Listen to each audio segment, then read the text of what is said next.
오늘 아침 우리에게 주신 하나님의 말씀을 봉독합니다.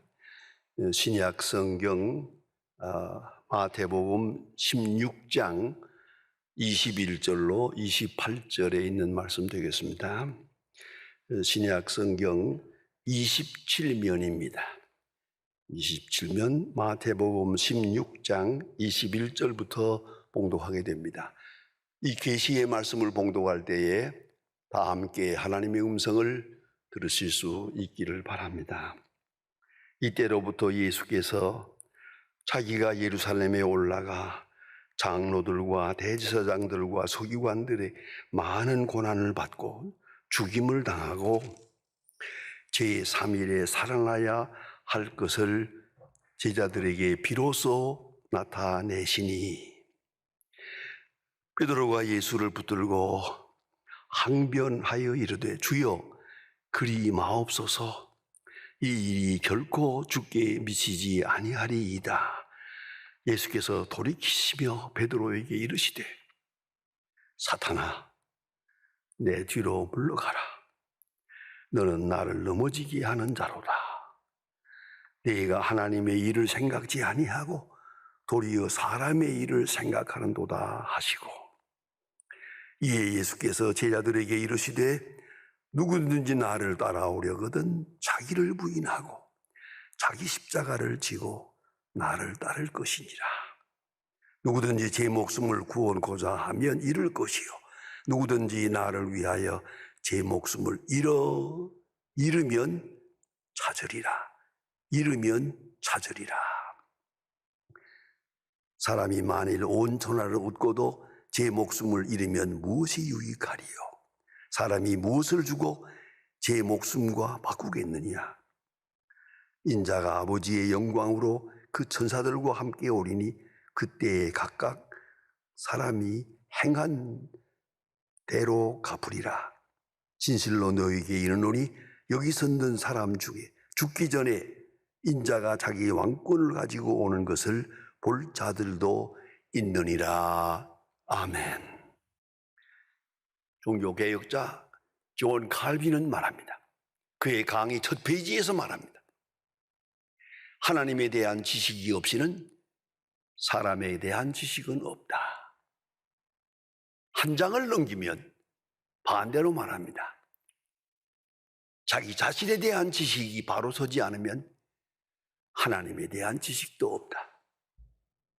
여러분, 함께 말하면 하나님에 대한 지식과 나 자신에 대한 지식이 함께 이루어진다는 거예요. 동시적으로 이루어진다는 거죠. 한 가지 사건이라는 거죠. 하나님을 알고야 나를 압니다.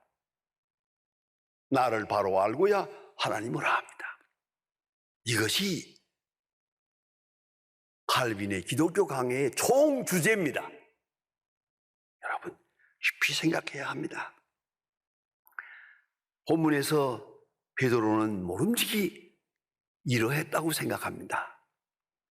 많은 유대 사람들이 로마 정치 하에서 억압을 당하면서 고생할 때, 지금도 그러하듯이 유대 사람들은 항상 메시아닉 expectation, 메시아 대망 사상, 메시아가 반드시 올 것이다, 메시아가 올 것이다, 메시아 대망 사상으로 꽉 차고 있습니다. 그걸 가슴에 채우고 일도 하고 세리도 되고 길을 걷고 행동합니다. 항상.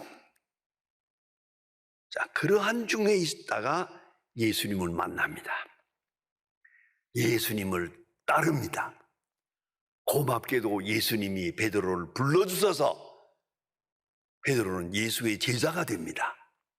그리고 예수님과 함께 3년 동안 동고동락하면서 예수님의 모든 모습, 모든 사역을 몸소 경험하게 됩니다.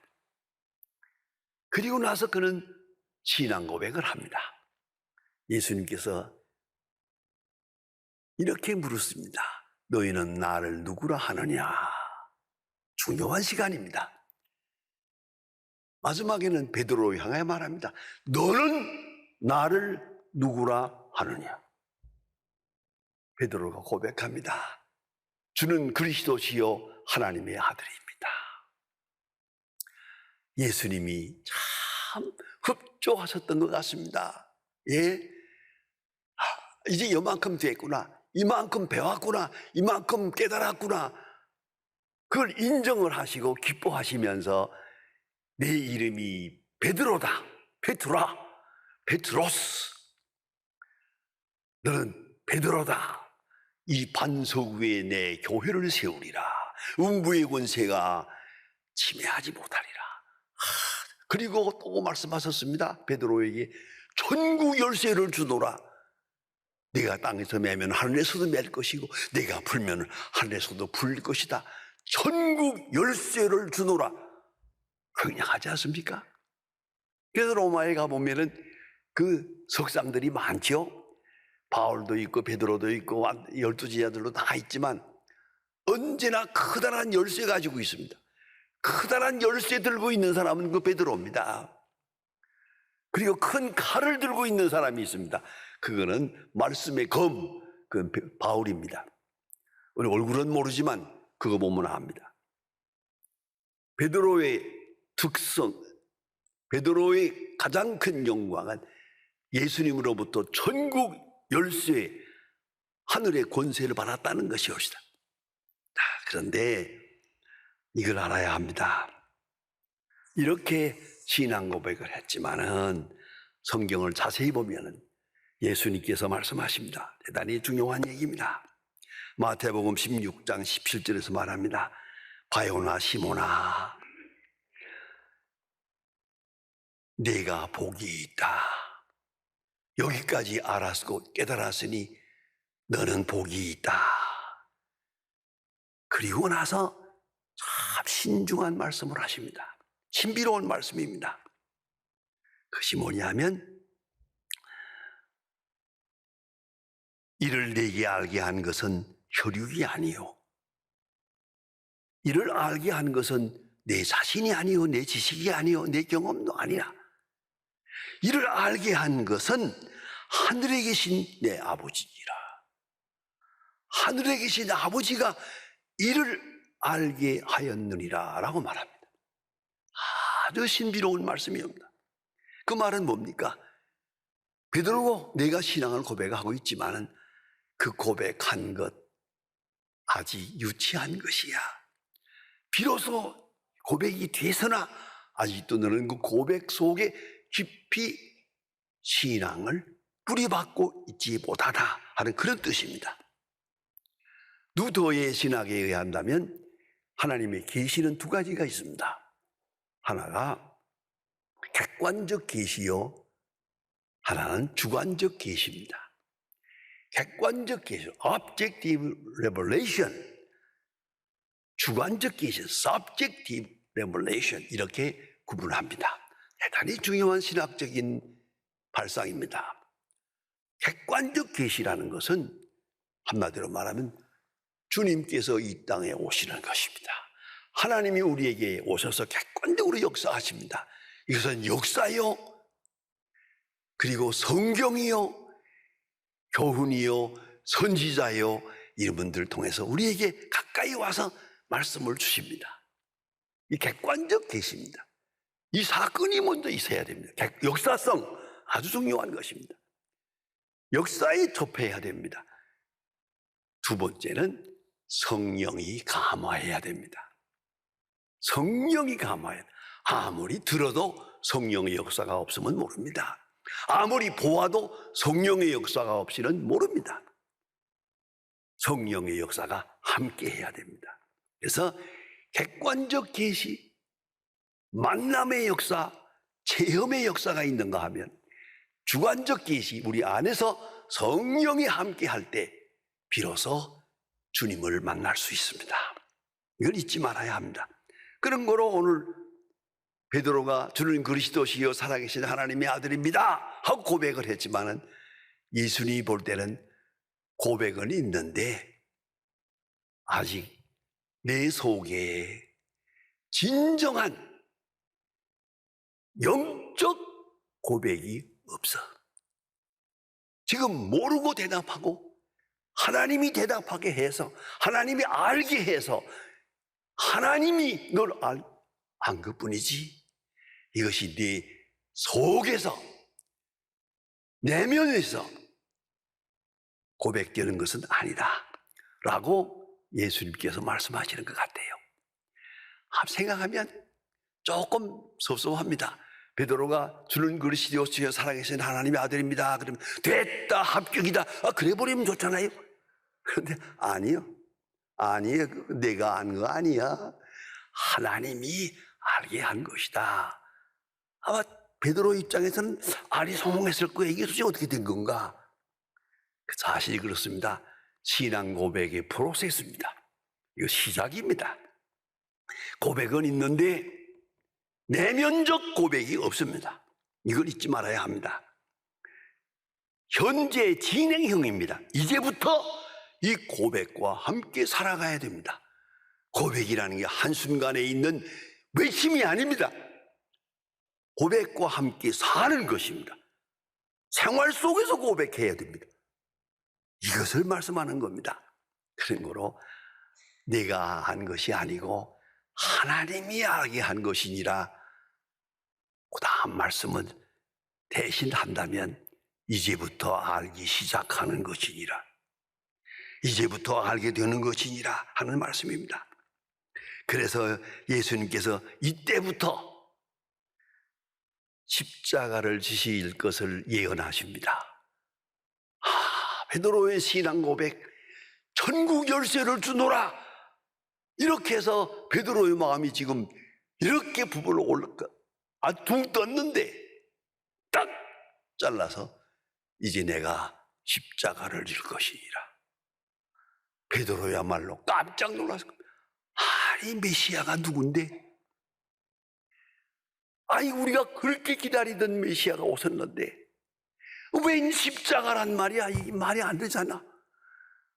이런 말씀이 옵시다. 그 십자가를 지노라 하니까 베드로가 여기서 만유합니다. 베드로 말합니다. 이런 일이 절대 없을 것입니다. 예수님께서 말씀하십니다. 사탄아 물러가라. 단호하십니다. 어떻게 이렇게 냉정할 수 있습니까? 방금 천국 열쇠를 준다. 너는 베드로다라고 칭찬했는데 그 베드로를 향해서 사탄아 물러가라. 너는 나를 넘어지게 하는 자로다. 너는 하나님의 일을 생각지 않는 자라. 이렇게 책망하고 계십니다. 자, 그럼 베드로가 이런 일은 없을 것입니다. 십자가는 없을 것입니다. 그 불길한 얘기하지 마십시오. 그때 무슨 마음으로 했을까? 어디까지나 짐작해 봅니다. 베드로가 생각합니다. 예수님, 내가 성경을 아는 대로는, 내가 메시아에 대한 성경 그 지식을 아는 대로는 메시아는 영광의 메시아입니다. 영광의 메시아요. 권세가 있는 메시아인데 그 메시아에게 십자가라니 말도 안 되는 소리입니다. 내가 아는 메시아는 그런 메시아가 아닙니다. 영광의 메시아입니다. 그런 거로 십자가는 없습니다. 또 하나 있습니다. 예수님 잘 모르시지요? 요새 예수님의 인기가 대단합니다. 이거 충천했습니다. 수천 수만의 무리가 지금 예수님을 메시아로 알고 지금 환영하고 있는데 불길하게 십자가라니 이게 무슨 말씀입니까? 그런 일 없을 겁니다. 상황적으로 볼 때 그러나 또 있습니다. 아마 최소한 예수님 어찌 십자가를 말씀하십니까? 내가 있지 않습니까? 내가 우리가 있지 않습니까? 내가 있는데 예수님 십자가에 돌아가시도록 내버려 두겠습니까? 라고 자기 충성을 이렇게 암시적으로 고백하고 있는 것 같습니다. 이 모든 것을 아시는 예수님께서 사탄아 물러가라. 그건 전부 사탄적인 생각이다. 사탄아 물러가라. 그리고 책망하십니다. 여러분 깊이 생각해야 됩니다. 베드로의 신앙 고백, 사실로 마태복음 26장 이하에 보면은 정말 호상이었습니다.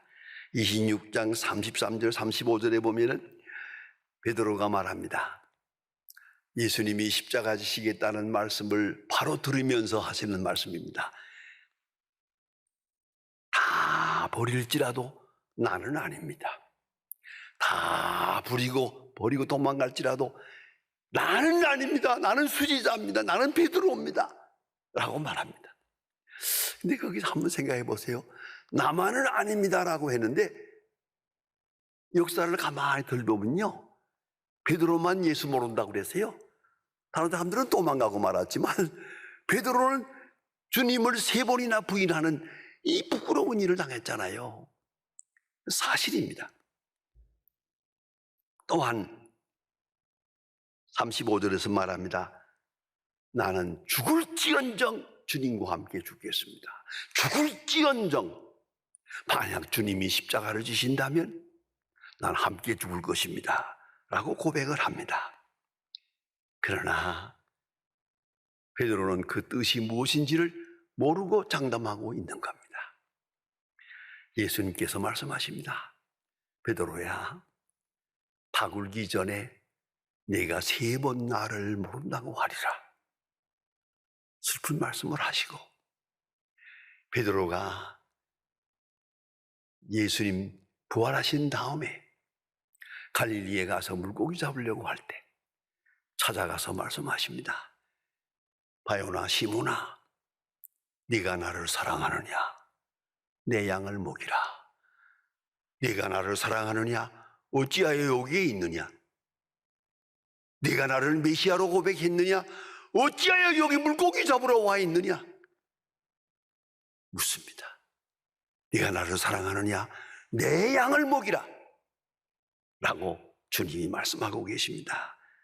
그러면 생각해 보세요. 베드로는 이렇게 저렇게 인간적인 생각에서 십자가 없는 신앙 고백을 했습니다. 십자가 없기를 바랬습니다. 십자가를 불결하게 생각했습니다. 십자가 없는 메시아, 십자가 없는 그리스도로 생각했습니다. 그래서 그는 예수님으로부터 사탄아 물러가라는 책망까지 듣게 됩니다. 여러분, 십자가가 무엇입니까? 십자가는 고통입니다. 십자가는 아픔입니다. 십자가는 죽음입니다. 그런데 가장 중요한 것은 십자가의 의미는 대신 죽는 겁니다.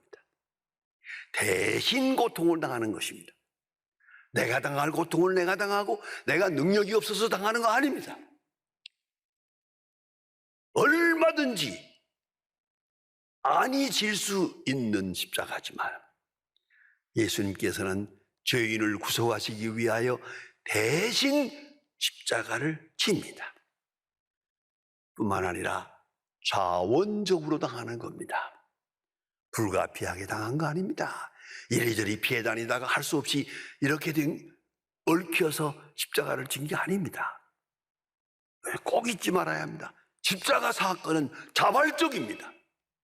예수님 자신이 선택적으로 자발적으로 십자가를 집니다. 여러분, 예수님 말씀하십니다. 내 제자가 되려거든 자기를 부인하고 자기 십자가를 지고 나를 쫓을 것이니라. 3가지 조건을 말합니다. 자기 십자가가 뭡니까? 자발적이래야 합니다. 불가부득이 당하고 팔자 신세 타령하면서 당하고 도망가다 당하고 아니옵시다. 자발적으로, 자발적으로. 이것이 십자가의 의미입니다. 뿐만 아니라 깊은 곳에 사랑이 있습니다. 사랑의 열매로 이루어지는 것입니다. 예수님 십자가 지시면서 첫 일성으로 하신 말씀이 뭡니까? 하나님이여 저들의 죄를 사하소서. 저들이 하는 것을 모르기 때문입니다. 불쌍히 여기는 마음이 있습니다. 사랑의 열매로, 사랑의 마음 속에서 십자가를 집니다. 십자가는 죽음입니다. 그런 거로 이 해답은 부활신앙입니다. 십자가의 신앙 없이는 부활의 영광을 바라볼 수 없습니다. 십자가 없는 신앙 고백, 그것은 허상입니다. 십자가를 피하려고 하고 모면하려고 하는 그런 마음 속에는 참 신앙 고백은 없습니다. 신앙 고백의 근본은 자발적이고 자원적이고 그리고 창조적인 것입니다. 그런 거로 이 부활신앙을 확실하게 가지고 계시는 예수님을 보세요. 예수님 말씀하십니다. 요한복음 10장 38절에 나는 누구가 나를 빼앗는 것도 아니고 죽이는 것도 아니다. 나는 생명을 스스로 버리노라. 스스로 버리노라. 자발적입니다. 자원적입니다. 그것이 사랑입니다. 불가피한 게 아닙니다. 그런가 하면 예수님 비유로 말씀하셨습니다. 한 알의 밀이 땅에 떨어져 죽으면 많은 열매를 맺거니와 죽지 아니하면 그대로 있느니라. 한 알의 밀이 땅에 떨어져 죽으면 많은 열매를 맺느니라. 암시적이고 비유적이고 실제적입니다. 내가 십자가에 죽으면 많은 열매를 맺느니라. 그런 말씀 아니겠습니까?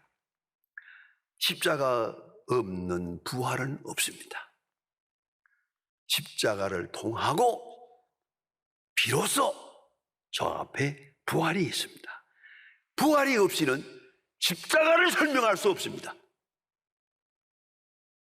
그런 거로 신앙 고백, 그것은 부활신앙 안에서 온전해지는 것입니다.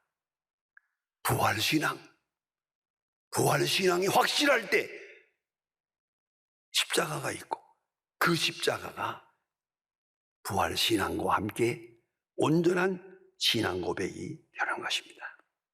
그래서 베드로가 신앙 고백을 했습니다마는 결국은 오순절 성령 강림한 다음에야 비로소 십자가 있는 신앙 고백을 하게 됩니다. 그리고 주님을 다시 만나고 주의 역사를 이루어 가면서 마침내 부활신앙과 함께 있는 온전한 신앙 고백을 하게 될 때 그가 로마에 가서 순교하지 않습니까? 제가 로마에 갔다가 베드로가 예수님을 만났다고 하는 그 장소, 만났던 거기에 예수님의 발자국이 있어요. 그걸 제가 가서 확인하고 보았습니다. 베드로가 로마에서 피신해서 딴 도시로 가려고 할 때 예수님께서 딱 나타났, 바로 그 자리입니다. 저리 가는 것처럼 하시니까 베드로가 급하게 묻습니다. 고바리스 도미네, 주여 어디로 가십니까? 주여 어디로 가십니까? 예수님 말씀하십니다. 네가 버리고 온 로마를 들어가서 다시 십자가에 죽으려고 간다. 베드로가 고백합니다. 아니옵시다. 아니옵시다. 제가 가겠습니다. 다시 로마로 자발적으로 들어가서 십자가를 지는데 예수님의 십자가를 네가 같은 몸으로 지겠느냐? 나의 십자가를 거꾸로 매달아라. 그래서 거꾸로 십자가에 못 박혀 순교하게 됩니다. 여러분, 이걸 잊지 말아야 합니다. 신앙 고백은 반드시 십자가와 함께 있고 그리고 부활신앙과 함께 있습니다. 부활신앙의 고백이 아니라면 신앙 고백은 허상입니다. 이걸 꼭 잊지 말아야 합니다. 거룩한 부활신앙을 재확인하면서 우리 앞에 있는 영광을 볼 때 우리가 지는 십자가 아무것도 아닙니다. 그건 가벼운 것입니다. 그건 아주 오히려 영광된 것입니다. 베드로의 신앙 고백을 주님께서 온전케 하셨습니다. 이 프로그램은 여러분의 미디어 선교 후원으로 제작되었습니다. 선교는 사명, 후원은 동역.